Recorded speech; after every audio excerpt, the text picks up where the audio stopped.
Shalom and welcome to another in our series of podcasts from Temple Beth Am, a dynamic center for conservative Judaism in Los Angeles. This is Meditation and Mindfulness with Rabbi Adam Kligfeld. Hello to those who are here in my office on Friday morning in Los Angeles. Hello to those joining on Zoom. Hello to anyone who is watching live on Facebook, and hello to anyone who is listening to this, whenever you're listening to this, wherever you're listening to this on the Temple Beth Am podcast series. It's a little bit later than we normally do because our morning services went longer because it's Rosh Chodesh, the first day of the Hebrew month of Sivan, which means that the holiday of Shavuot is coming up.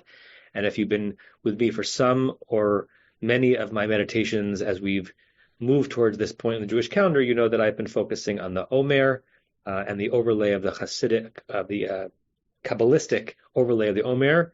We're going to set that aside today. Not that it's not worthy, even though it's the last Friday of the Omer. I want to meditate based on a famous and lovely, and I think rather sentimental teaching of Rashi in the opening lines of the Parsha. You know, it's hard to really know what different eras and cultures, how they experienced reality, how they experienced things like love and friendship, and it's all a caricature in our mind. You know, go back 500 years. What did it mean to be someone's friend? What did it mean to hug your child? On some level, the physical experience was the same, but culture really impacts how human beings interpret certain moments. It's hard to know if in the Middle Ages they thought of interactions with one another the way we did. And sometimes you see a window into the notion that says that obviously things were very, very different, but certain human experiences are timeless. With that lead up, on the opening lines of Parsha Bamidbar, which is the first Parsha in the book of Bamidbar, the book of, just entering, the first Parsha in the book of Numbers, we're about to be in a very dry Parsha, right? A rabbi is not supposed to say this. Every Parsha is filled with many treasures as every other, but mostly this is a census Parsha, and then kind of a geometric design about how the different tribal encampments were encamped around the Mishkan. And almost as if Rashi is trying to allow us or encourage us to lean into what is intimate about this dry Parsha, he says the following thing in the opening lines. He says this notion of God counting the Israelites. He says it's the language of chiba, the language of affection. Chiba is similar to ahava. Ahava with a hey is love.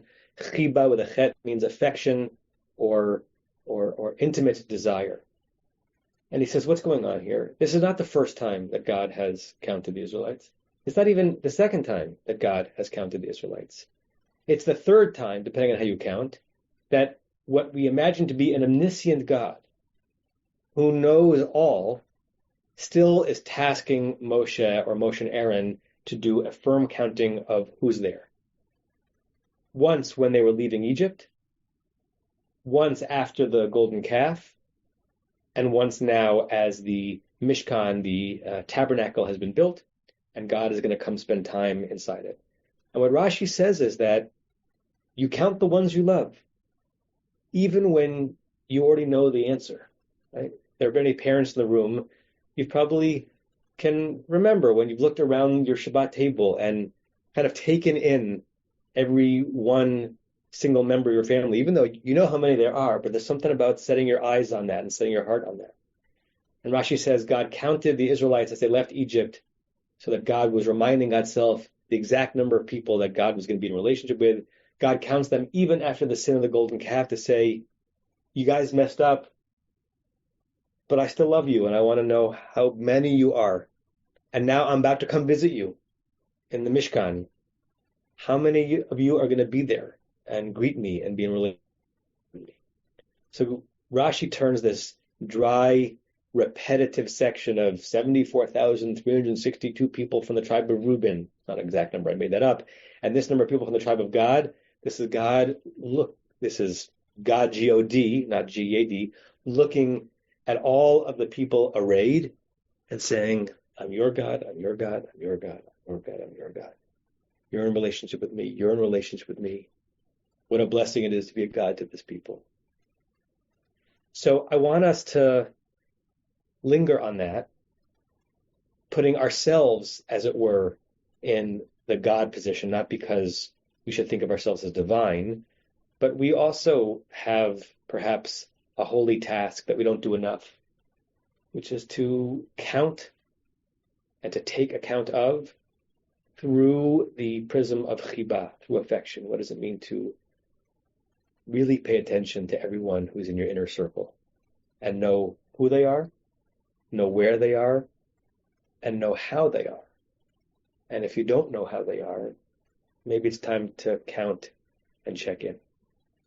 So with that in mind, I invite you all to close your eyes.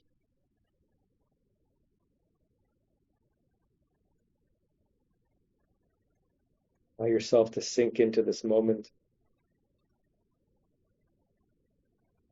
Sink into the chair, the cushion, holding you up. Feel your body begin to leach any unnecessary stress or anxiety that may have accumulated. As if your body is a sponge that when you squeeze it, all the detritus gets expunged, and what's left is airy and fluffy and light, all the good stuff.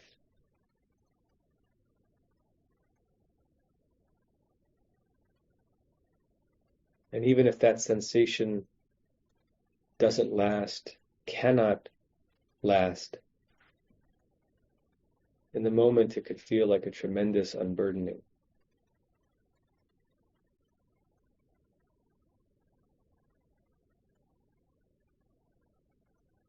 Turn the automatic into the intentional by focusing as much of your consciousness on your breathing. You will breathe even if you don't pay attention to it. But if you do pay attention to it, your breathing will be enlivening in a different way.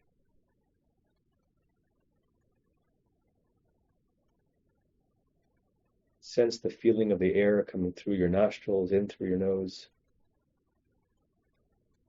Is it cooler than you anticipated? Is there an odor or a flavor to the air?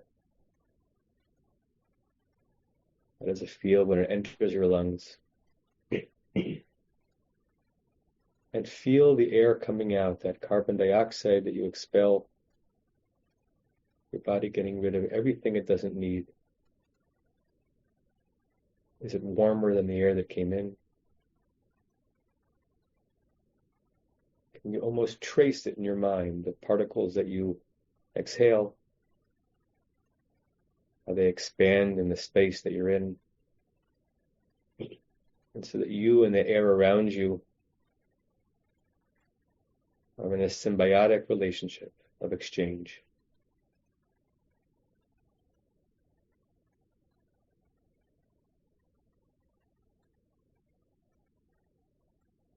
Or we add a frame. Let's each of us take 10 deep breaths in through the nose, out through the mouth. If you lose the count, just go back to the beginning. Doesn't matter what number you get to. It matters that you are focusing on your breathing.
Shon Chiba.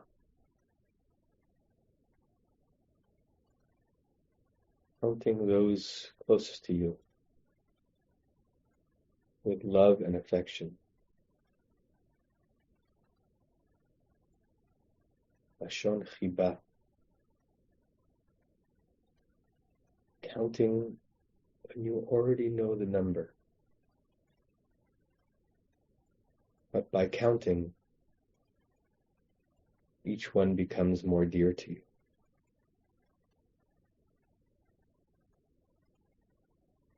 Lashon Chiba. Counting to remind yourself who is most dear to you, where your dear ones are, and how they are. Perhaps on a level you have not investigated enough recently. Whom do you need to count today? Who makes up your sacred, intimate census?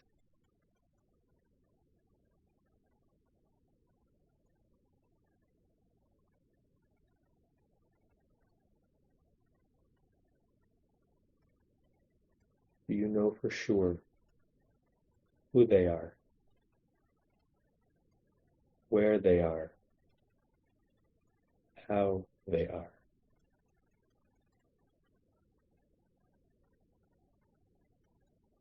A census, which is the opposite of a dry accounting cipher.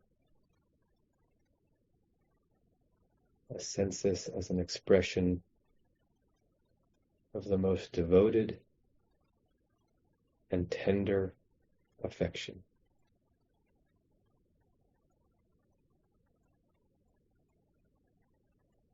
Imagine God counting our ancestors, reinforcing that which was already known, but amplifying it. And now you in your head, you deep in your heart, begin your sacred census. Count and check in and embrace.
If you're ready, and even if you're not ready, come back to the surface, eyes, share the closing meditation prayer 3 times together.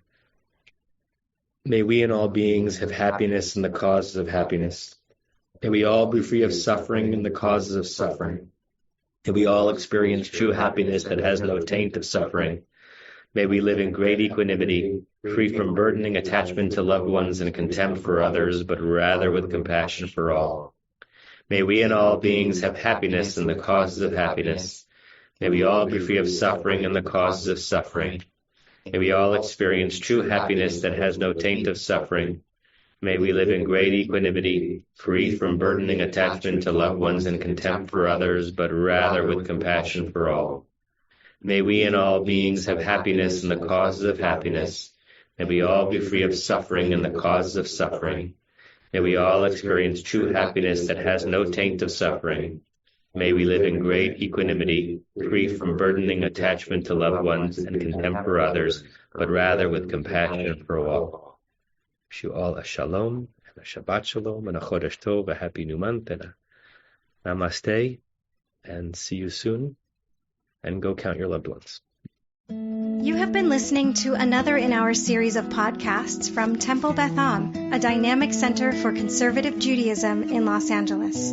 If you enjoy these podcasts, we invite you to write a review on the Apple Podcast site or wherever you get your podcasts. For more information about Temple Beth Am Los Angeles, go to tbala.org.